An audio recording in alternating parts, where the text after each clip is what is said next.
दर्शनम्।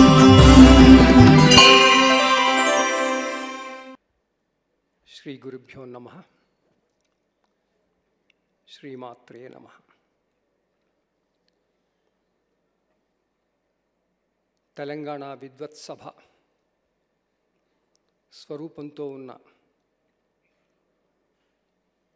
ఈ చైతన్యానికి వందనం చేస్తున్నా. ఓం సహనావవతు సహనౌ భునక్తు సహ వీర్యం కరవావహై తేజస్వినావధీతమస్తు మా విద్విషావహై. ఓం శాంతి శాంతి శాంతి. వేదిక ముందు ఉన్న ఉద్దండ పండితులకి, వేదిక మీద ఉన్న విద్వన్మణులకి సాదర నమస్కారాలు. తెలంగాణ విద్వత్ సభ మొదటి రోజు సమావేశానికి వచ్చిన మీరందరికీ అభినందనలు, అభివాదాలు. మీరందరూ వచ్చి కూర్చున్నారు. మేము ఇక్కడ వచ్చి కూర్చున్నాం, అక్కడి నుంచి ఇక్కడికి వచ్చాం. మేము మీకు కనపడుతున్నాం, కానీ మీరు మాకు ఎక్కువ కనపడడం లేదు. ఇక్కడే పగలు రేయి ఉన్నాయి. ఈ పగలు రేయి ప్రకృతిలో ఉన్నాయి. పగలు రేయి ఉన్నాయి అని మనకు ఎలా తెలుస్తుంది? ఆ జ్ఞానం ఎలా కలుగుతుంది? ఆ జ్ఞానానికి ఏదో మాధ్యమం కావాలి. ఇప్పుడు మన మాధ్యమం, మనకు పగలు రేయి సృష్టించిన మాధ్యమం ఈ లైట్లు. ఈ లైట్ల కారణంగా మేము కనపడుతున్నాం, మీరు మాకు కనపడడం లేదు. అట్లా జ్ఞానానికి మాధ్యమం తప్పనిసరి, లేకపోతే జ్ఞానం ఉందని కూడా తెలియదు. ఆ జ్ఞానానికి ఉండే మాధ్యమాన్ని మన ప్రాచీన శాస్త్రజ్ఞులైనటువంటి ఋషులు చాలా రీసెర్చ్ చేసి కనుక్కున్నారు. జ్ఞానాన్ని ఏ మాధ్యమంతో అందించాలి, అందిపుచ్చుకోవాలి అన్నది చూసినప్పుడు వాళ్ళకి ఆ కాలంలో ఒకే ఒకటి మాధ్యమం కల్పించింది. అది గురు శిష్య పరంపర. ఈ గురు శిష్యులు జ్ఞాన సముపార్జన కొరకు ఎప్పుడైతే ఒక దగ్గరికి వస్తారో, అంటే మాధ్యమం వస్తుందో, ఆ మాధ్యమంలో అటు గురువు ఇటు శిష్యుడు, అంటే ఇటు తెలిసింది చెప్పేవాడు, ఇటు తెలుసుకోవాలని వినేవాడు, ఈ ఇద్దరు గురు శిష్యులు అంటాం. ఈ గురు శిష్యులు ఒక దగ్గరికి వచ్చినప్పుడు అసలు ఈ మాధ్యమానికి గౌరవం ఇవ్వాలిగా. ఆ గౌరవం ఇవ్వడానికే ఇప్పుడు నేను చదివిన వేదమంత్రం. మేమిద్దరము పరబ్రహ్మ విద్య కొరకు కూర్చున్నాం. ఈ విద్య మమ్మల్ని రక్షించుగాక. దీనివల్ల మాకు తేజోమయవంతులం అవుదుముగాక. దీని కారణంగా మా ఇద్దరి మధ్య ఎలాంటి విద్వేషాలు రాకుండా ఉండుగాక. ఇదండి శాంతి మంత్రం అర్థం. ఈ శాంతి మంత్రం అర్థం మనకు తెలియకుండానే మనం శాంతి మంత్రం అని చదివేస్తుంటాం. ఇక్కడ ఎక్కడ ప్రకృతిని శాంతించమనే మంత్రంలో లేదు. ఇక్కడ ఏముంది? గురు శిష్యులు మేము నేర్చుకునేటువంటి విద్య, అంటే గురువు నేను చెప్పే విద్య, శిష్యుడు నేను నేర్చుకునే విద్య, మాకు ఈ మాధ్యమంలో మాకు ఉపయోగకరం, ప్రయోజనకరం కావాలి అని ఒక సంకల్పం. ఇట్లా గురు శిష్య పరంపర మొట్టమొదటి మాధ్యమం అయింది. ఏ జ్ఞానానికైనా గురు శిష్య పరంపర తప్పదు. అంటే తెలిసింది చెప్పేవాడు, తెలుసుకోవాలని వినేవాడు, ఈ ఇద్దరూ ఉండవలసిందే. ఏ రకంగా ఉంటారు అనేవి మళ్ళీ మాధ్యమాలు అవుతాయి. సో ఈరోజు ఈ చర్చనీయాంశం ఇచ్చినప్పుడు సాధారణంగా మనకేముంటుందంటే వెంటనే యూట్యూబుల్ని వాటిని తిట్టడం. అది మనకి మాధ్యమాలు అనగానే తట్టేది అదే. కానీ అసలు మాధ్యమాలు అంటే ఏమిటి అన్నది ఒకసారి మళ్ళీ మనం ఆలోచించుకోవాలనే ఉద్దేశంతో నా ప్రసంగం ఆరంభిస్తున్నాను. ఈ ప్రసంగం చివరలో ఇది విద్వత్ సభ కాబట్టి దీనికి సంబంధించిన విషయాలలో మనం ఏమి నిర్ణయాలు తీసుకోవాలి అనేది కూడా చెప్పే ప్రయత్నం చేస్తాను. మొట్టమొదటి మాధ్యమం గురు శిష్యులు. ఈ గురు శిష్యుల్లో గురువు యొక్క రూపం మారడం మొదలైంది మహాభారత కాలంలో. శిష్యుని యొక్క సంకల్ప మాత్రం చేత గురువు విగ్రహంగా మారిపోయాడు. అది అందరికీ తెలిసిందే. ఆ తరువాత గురు శిష్యుల సంబంధం ఉంటూ ఇక కొత్తగా పుస్తకాలు వచ్చాయి. పత్రికలు, వారపత్రికలు, మాసపత్రికలు, ప్రత్యేక పత్రికలు, విశేష పత్రికలు, పుస్తకాలు. ఇవి రెండవ తరం మాధ్యమాలు. వీటి ద్వారా మన జ్ఞానాన్ని పొందేవాళ్ళం. అవి సిద్ధం చేసిన వాళ్ళు జ్ఞానాన్ని ఇచ్చేవాళ్ళు. సో ఆ కారణంగా గురు శిష్యుల యొక్క పరంపర కొనసాగుతూ, గురు శిష్య అనే మాధ్యమం కొనసాగుతూ మనకి ఇది ఒక అదనపు మాధ్యమంగా వచ్చింది. జనాభా కూడా పెరుగుతూ వచ్చింది. ఆ తర్వాత పుస్తకాల్లోనే వచ్చిన మరొక రూపం జ్యోతిష్ శాస్త్రానికి సంబంధించి. ఇప్పుడు నేను చెప్పింది అన్ని శాస్త్రాలకు సంబంధించిందే, కానీ జ్యోతిష్ శాస్త్రానికి సంబంధించింది అత్యంత ముఖ్యమైనది పంచాంగములు. పంచాంగములు ఎంత ఇఫెక్టివ్ మాధ్యమమో మనకి బాగా తెలుసు. మొట్టమొదట ఈ పంచాంగాలు కొంత పరిమితి కొందరికే లభ్యమయ్యేది ఈ మాధ్యమం. కానీ ఇప్పుడు ఈ కాలంలో ఈ మాధ్యమం అందుకోని వాడు లేడు, ఈ మాధ్యమంలోకి రానివాడు లేడు. ఈ మాధ్యమంలో పంచాంగములో ఏది ఉంటే అది శాస్త్రమైపోతుంది. ఎందుకంటే పంచాంగాన్ని పండితులే చదవాల్సిన అవసరం లేదు, సిద్ధాంతులే చదవాల్సిన అవసరం లేదు. సిద్ధాంతులు చేసిస్తారు, కానీ సామాన్యులు చదువుతారు. ఆ సామాన్యులకి పంచాంగంలో ఉన్నది అంటే అది శాస్త్రము అన్న నమ్మకం కలుగుతుంది. ఆ నమ్మకాన్ని మనం పుట్టించాం. అలాంటి నమ్మకం పుట్టించిన మనమే ఈ రోజుల్లో ఆ మాధ్యమానికి ఉన్న లక్షణాలు ఉపయోగించుకొని ధనము, కీర్తి ఈ రెండింటి దాహంతో దాన్ని నమ్మాలా వద్దా అనే స్థితికి తీసుకొచ్చాం. ఇది మాధ్యమాల ప్రభావం జ్యోతిష్ శాస్త్రానికి ముఖ్యంగా. దాని కారణంగానే కదా విద్వత్ సభ. పండుగలు ఎప్పుడు చేసుకోవాలని నిర్ణయం కోసం మనం సభ చేసుకోవాల్సి వస్తుంది. అంటే ఏంటి? సిద్ధాంతులు తప్పులు చేస్తున్నారని కాదు, సిద్ధాంతం నడుస్తోంది.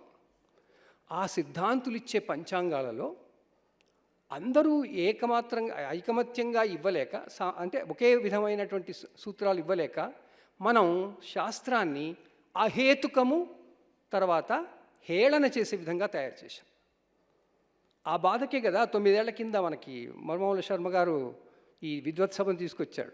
ఏ పండుగ ఓ పంచాంగంలో ఒకరు రాస్తాడు, ఇంకో పంచాంగంలో ఇంకోటి రాస్తాడు అంటే రాయడం కాదు, అది వాళ్ళ క్యాలిక్యులేషన్స్ గణన ప్రకారం పెడతారు. దానికి మళ్ళీ పార్శ్వభూమి నేపథ్యం ధర్మశాస్త్రం. ధర్మశాస్త్రాల్లో ఉన్న విధంగా అందరూ కరెక్టే, ఎవరు వారు రాసింది తప్పు అనడానికి లేదు. అంటే వారికి ఏదో ఒక ప్రమాణం ఉంటుంది. ఆ విధంగా ప్రమాణబద్ధమైనటువంటి శాస్త్ర విజ్ఞానాన్ని అందించడానికి అత్యంత ముఖ్యమైనటువంటి మాధ్యమం పంచాంగం. అది మనకు ఈరోజు రిలవెంట్ కాబట్టి నేను దానికి ఎక్కువ చెప్తున్నాను. అలాంటి పంచాంగం మరి ఇప్పుడు మనం ఏం చెయ్యాలి? ఇది సభ ఆలోచించదు.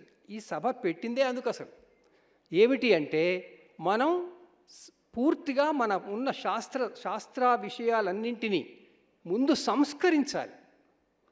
ఇప్పుడు మనం అనుసరించేటువంటి శాస్త్రజ్ఞానం అంతా కొన్ని వందల వేల ఏళ్లదండి. ముందు దాన్ని సంస్కరించుకోవాలి, ఈ కాలానికి తగ్గట్టుగా సంస్కరించాలి. ఆ సంస్కరించిన తరువాత మనం ఆ జ్ఞానాన్ని అందరం కలిసి ఇవ్వచ్చు.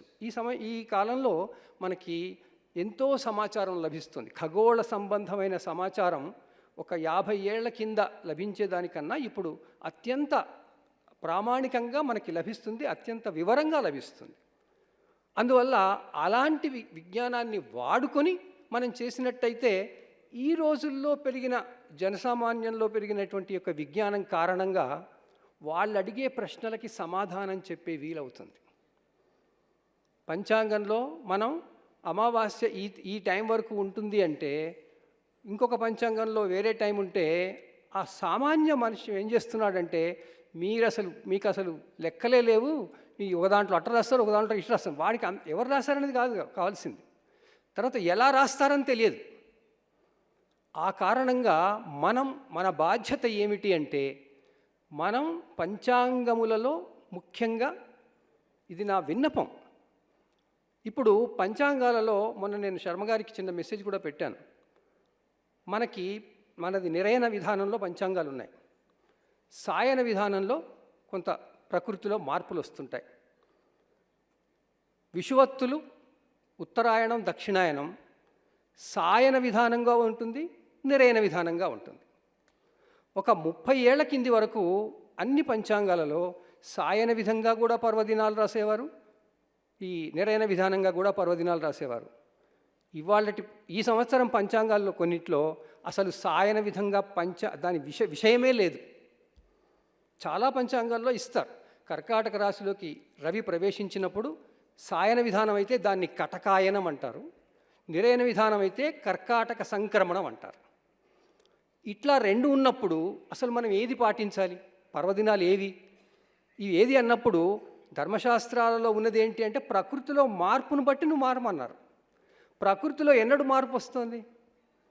సాయనం అప్పుడు మార్పు వస్తుంది. రాత్రి పగలు అతి పొడవైన పగటి కాలం అయిపోయిన రోజు జూన్ 21. ఆ రోజు దక్షిణాయనం వచ్చింది, కానీ మనం రాయలేకపోతున్నాం. ఎందుకు? మన పంచాంగాల్లో నిరయన విధానం కాబట్టి నిరయనంగా దక్షిణాయనం వచ్చినప్పుడే రాస్తున్నాం.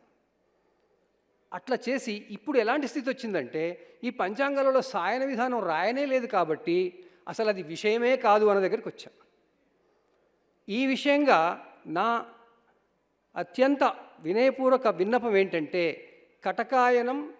కనీసం కటకాయనం, మకరాయనం, తర్వాత మేషాయనం, తులాయనం ఈ 4 రాసి అవి అయన ప్రయుక్త పుణ్య పర్వదినాలు అన్న విషయంతో రాయాలి. సంక్రమణం మన నిరయన ప్రకారం చేస్తున్నప్పుడు సంక్రమణయుక్త పర్వదినాలు అని రాయాలి. అలా రాస్తే ఆ చదివేవాడు సామాన్యుడికి ఇదేదో రైడర్ ఉందని చెప్పేసి కనీసం మళ్ళీ మాట్లాడకుండా ఉంటాడు. ఇది చాలా ముఖ్యమైన విషయం. ఇది నా విన్నపం. ఇది తప్పు వేలెత్తి చూపడం కాదు. ఎందుకంటే మనం దీంట్లో పడిపోయి నిరయనం అయిపోయి అసలు పురోహితులండి, వాడికి ఇదేంటి దక్షిణాయనం వచ్చింది. నేను మామూలుగా మన రోజు గ్రహస్థితి పెడుతుంటాను, దాంట్లో జూన్ 21 తర్వాత గ్రహస్థితి దక్షిణాయనం పెట్టాను. నాకు కనీసం 10-15 ప్రశ్నలు, ఇదేంటి మీరు ఇప్పుడు దక్షిణాయనం రాస్తున్నారు, జూలై 17 నాడు కదా అని. ప్రతి వాళ్ళకి నేను నెమ్మదిగా వీలున్నంత ఓపికతో ఎక్స్ప్లెయిన్ చేశాను. వాళ్ళంతా జ్యోతిష విద్యార్థులు మళ్ళా. సో వాళ్ళంట లేదండి పంచాంగంలో రాయలేదు కదా అంటే, పంచాంగం ఎంత రిలయబుల్ అయిందో మనం గుర్తించి దానికి తగ్గట్టుగా మనం బాధ్యతగా సమాజానికి చేయవలసిన అవసరం ఉంది. ఇది పంచాంగాలకు సంబంధించింది, పుస్తకాలకు సంబంధించింది. దాని తర్వాత ఏమొచ్చింది? రేడియో వచ్చింది. మొట్టమొదటి ఎలక్ట్రానిక్ మాధ్యమం. రేడియో ద్వారా ఏం జరిగింది ప్రభావం? జ్యోతిష్ శాస్త్ర వికాసం ఎక్కువైంది. రేడియోలో ప్రసంగాలు, రేడియోలో కార్యక్రమాలు, ఆకాశవాణిలో ప్రతిరోజు ఉదయం తిథి వార నక్షత్రాలు చెప్పేవాడండి. అలా జ్యోతిష్ శాస్త్ర వికాసానికి అది మరొక మెట్టయింది ఆ మాధ్యమం. దాని తర్వాత వచ్చింది మహాభూతం టెలివిజన్. ఈ టెలివిజన్ కారణంగా మనం సముద్ర మంథనం జరిగినప్పుడు హాలాహలం ముందొచ్చింది, తర్వాత అమృతం వచ్చింది. అంటే దుష్ప్రభావం మొదలొస్తుంది, తర్వాత మంచి ప్రభావం వస్తుంది. అలాగే టెలివిజన్ వచ్చిన తర్వాత కూడా దుష్ప్రభావాలు వచ్చాయి, మంచి ప్రభావాలు ఉంటాయి. ఎందుకు అంటే ఈ శాస్త్ర వికాసానికి ఇప్పుడు ఇలాంటి మాధ్యమమే కావాలి, ఇంకొక మాధ్యమంతో చేరలేము అందరికీ. అందువల్ల ఈ మాధ్యమం ద్వారా మనం కొంచెం జాగ్రత్తగా ఉన్నట్టయితే జ్యోతిష్ శాస్త్రానికి వికాసానికి ఎంతో సేవ చేసిన వాళ్ళం అవుతాం. జ్యోతిష్ శాస్త్రంలో ముఖ్యంగా మూడు స్కంధాలు ఉన్నాయి. ఒకటి సిద్ధాంతము, 2 హోర, 3 సంహిత. సిద్ధాంత విషయంలో టెలివిజన్లు కానీ, ఆ టెలివిజన్ తర్వాత వచ్చినటువంటి మరొక మాధ్యమం యూట్యూబ్ కానీ అన్ని విషయాలు సరిగ్గానే చెప్తాయి. కానీ హోరా సంహితల దగ్గరికి వచ్చేసరికి ఆ టీవీలు కానీ ఈ యూట్యూబులు కానీ ఇష్టం వచ్చినట్టు ప్రచారం చేస్తుంటాయి. మనకి వాక్ స్వాతంత్ర్యం ఉంది, దాన్ని విచ్చలవిడిగా వాడుకుంటున్నాం. మరి దీన్ని ఎలా తట్టుకోవాలి? ఈ మాధ్యమాలని మనకి అనుకూలంగా ఎలా మార్చుకోవాలి? జ్యోతిష్శాస్త్రానికి ప్రయోజనకరం ఎలా చేయాలి? ఇది మన సభ నిర్ణయించాలి. దానికోసం చేయవలసింది ఏమిటి? అవి ఉండాల్సిందే. ఎందుకంటే ఆ మాధ్యమాలు లేనట్టయితే మనం అసలు శాస్త్రం ముందుకు వెళ్ళదు. ఆ కారణంగా ఈరోజు మనం ఈ మాధ్యమాల గురించి చెప్పుకున్నప్పుడు వాటిని తిట్టుకుంటూ కూర్చునే బదులు వాటిని ఉపయోగించే వాళ్ళని సరిచేయడం కోసం ప్రయత్నం చేయాలి. ఏం చేయాలి? ఇప్పుడు యూట్యూబ్ అంటే ఏంటి? రేడియో, మొబైలు, టీవీ, ఈ మూడింటిని కలిపితే యూట్యూబ్ వస్తుంది. ఆ యూట్యూబ్లో ఇక చెప్పేవాడు వినేవాడు వేరైపోయారు. వినేవాడు అతని ప్లేస్లో ఉంటాడు, చెప్పేవాడు అతని ప్లేస్లో ఉంటాడు. ఆ మొదటి గురు శిష్య సంబంధం ఉందే, అది పోయింది ఇప్పుడు. దాంతో ఏమైంది? వినేవాడికి తాను ఏది వినాలనుకుంటాడో ఆ వినాలనుకోవడం శ్రద్ధతో కావచ్చు, టైంపాస్ కోసం కూడా కావచ్చు, ఈ మాధ్యమానికి వెళ్ళిపోతాడు. ఎందుకు? ఈ మాధ్యమం ఇప్పుడు అందుబాటులో ఉంది. మాధ్యమాల తప్పులేం లేవండి, మాధ్యమాల అందుబాటు. పుస్తకాలైతే ఒక ప్రింట్ కావాలి, ఆ ప్రింట్ అయితే పుస్తకం కొనుక్కోవాలి, తెచ్చుకోవాలి, చూడాలి. గురువు అయితే ఆయన దగ్గరికి పోవాలి, కూర్చోవాలి. ఇదేంటి లేదు, దగ్గరుంటే చాలు. చరవాణి దగ్గర ఉంది కదా, దాంట్లో కొడితే ఏదో టైంపాస్కి కొడితే అయిపోతుంది. అట్లాంటి స్థితి వచ్చింది కాబట్టి దాన్ని మనం మన కొరకు మనకు ప్రయోజనకరంగా మలుచుకోవాలి. ఇది మంచి అవకాశం. అందువల్ల యూట్యూబ్ అనేటువంటి ఏదైతే మాధ్యమం ఉందో దానిలో మనం చేయవలసింది ఏంటి? ఇక యూట్యూబ్ తర్వాత వాట్సాప్, ట్విట్టర్, ఈ ఎక్స్ వేదికలు ఏవో వచ్చాయి. ఇక వాట్సాప్ గురించి చెప్పుకోవాల్సిన పనే లేదు మనం. ఈ వాట్సాప్ కానీ ఇన్స్టాగ్రామ్ కానీ ఏదైనా విజ్ఞానం వస్తే అది చూసి నాకు బాగా అనిపిస్తే నేను ఫార్వర్డ్ చేసేస్తాను. లేదా నాకు బాగా అనిపించినా అనిపించకపోయినా నేను ఫార్వర్డ్ చేయాలి కాబట్టి ఫార్వర్డ్ చేసేస్తాను. అంటే ఈ మాధ్యమాన్ని వాడుకోవడంలో ఉపయోగించే స్వాతంత్ర్యం మనకి హానికరంగా తయారైంది. అయోమయం క్రియేట్ చేస్తుంది. మనకి వాట్సాప్లో వచ్చే మెసేజ్ తెలుసు ఇదంతా నిజం కాకపోవచ్చు అని, అయినా సరే దాన్ని పంపించేస్తాం. అలా ఎందుకు పంపించాలండి? ఎందుకంటే మనకు స్వాతంత్ర్యం ఉంది. నేను పంపిస్తే ఎవరేమంటారు? ఏమన్నారు? ఆ కారణంగా ఇవి దృష్టిలో పెట్టుకొని ఇటు యూట్యూబ్లో కానీ అటు వాట్సాప్లో కానీ మనం ఏమి చేయవచ్చు అనేది నాకు ఒక చిన్న ఆలోచన కలిగింది. ఇవన్నీ కూడా ప్రోటోకాల్ అంటే ప్రసార విషయ సంబంధ పరిమితులు ఉంటాయి. వాటిని ప్రోటోకాల్స్ అంటారు. ప్రోటోకాల్స్ ప్రకారమే ఉండాలి, లేకపోతే ఆ ఆర్గనైజేషన్ వాడు, యూట్యూబ్ వాడు, వాట్సాప్ వాడు తీసేస్తారు. అవేమిటి? చాలా చిన్నవి. సమాజంలో ఉద్రిక్తతలు తీసుకురాకుండా ఉండాలి. తర్వాత దేశ భద్రతకు సంబంధించినవి కావాలి. ఈ రెండు తప్పితే ఏదైనా వాడుకోవచ్చు. అందుకే కదా ఆ పోక్సోలు అవన్నీ వస్తాయి. సో అందువల్ల మన ధర్మం ఏంటి? ఎవరైతే వీటిని వాడుకుంటున్నారంటే వినేవాళ్ళు కాదు, వినేవాళ్ళకి ఎట్లాగో ఓపెన్ అయిపోయింది. కానీ చెప్పేవాళ్ళు ఎవరైతే ఉన్నారో వాళ్ళందరూ ఏకం కావాలి, శాస్త్రం కోసం నిలబడాలి. తమ స్వార్థం కోసం, తమ పేరు ప్రతిష్టల కోసం అలా చేయడం కూడదు. అది మనం తయారు చేయాలి, ఆ సంస్కారాన్ని తీసుకురావాలి. ఇప్పుడు ఆ కారణంగా ఏం చేయాలి అంటే మనం ఒక క్రమశిక్షణా నియమావళిని తయారు చేసుకోవాలి. ఆ క్రమశిక్షణా నియమావళిని అక్కడ ప్రోటోకాల్స్లో చేర్చాలి. ఏంటి ఇవన్నీ చేయకపోతే ఏమవుతుంది అంటే ఆ ఏం కాదు కనుకనే ఇలా తయారవుతుంది. దీన్ని అకౌంటబిలిటీ అంటారు. అకౌంటబిలిటీ అన్ని విషయాల్లోనూ ఉందండి ఈ మాధ్యమాలకి, ఒక్క జ్యోతిషం విషయంలోనే లేదు. జ్యోతిషం విషయంలో అకౌంటబిలిటీ అనేది లేదు, ఇది వాస్తవం. ఈ అకౌంటబిలిటీ తీసుకువచ్చే ప్రయత్నాలు మనం చేయాలి. మనం ఇప్పుడు చర్చోపచర్చలు చేసి ఈ విషయాల మీద, శాస్త్ర విషయాల మీద ఎంతైతే చేస్తున్నామో ఇది ఈ కాలంలో అత్యంత అవసరమైంది. అందువల్ల దీన్ని మనం కొంచెం ఆలోచించాలి. ఇక్కడ చర్చలో పాల్గొనాలని చెప్పినప్పుడు, మాధ్యమాలని విషయం చెప్పినప్పుడు, మాధ్యమాల గురించి ఏదైనా ఎంతైనా చెప్పుకుంటూ పోవచ్చు పురాణం. కానీ అసలు ఏం చేయాలి మనం అన్నది ముఖ్యంగా చెప్పవలసి ఉంటుంది. తరుణోపాయం ఏమిటి అని చెప్పవలసి ఉంటుంది అన్న ఉద్దేశంతో కొంచెం కటువుగా చెప్పవలసి వచ్చిన ఈ ప్రయత్నం నేను చేశాను.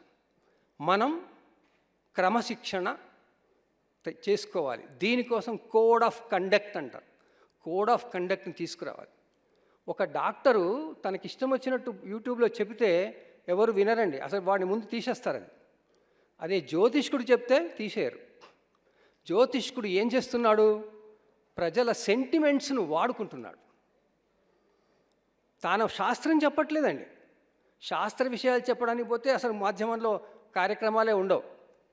శాస్త్ర విషయాలు కాకుండా తనకి టైంపాస్ అవ్వడానికి, వేరే వాళ్లకు టైంపాస్ కోసం చూసే వాళ్ళకి తాను, మన గురువుగారు మొట్టమొదటి చెప్పారు, ఫస్టే చెప్పారు, ఇవి చేసుకో, మిరియాలు తీసుకురా, అవి తీసుకురా, ఇవి తీసుకురా, అవన్నీ చెప్పమని ఎవరు చెప్పారండి?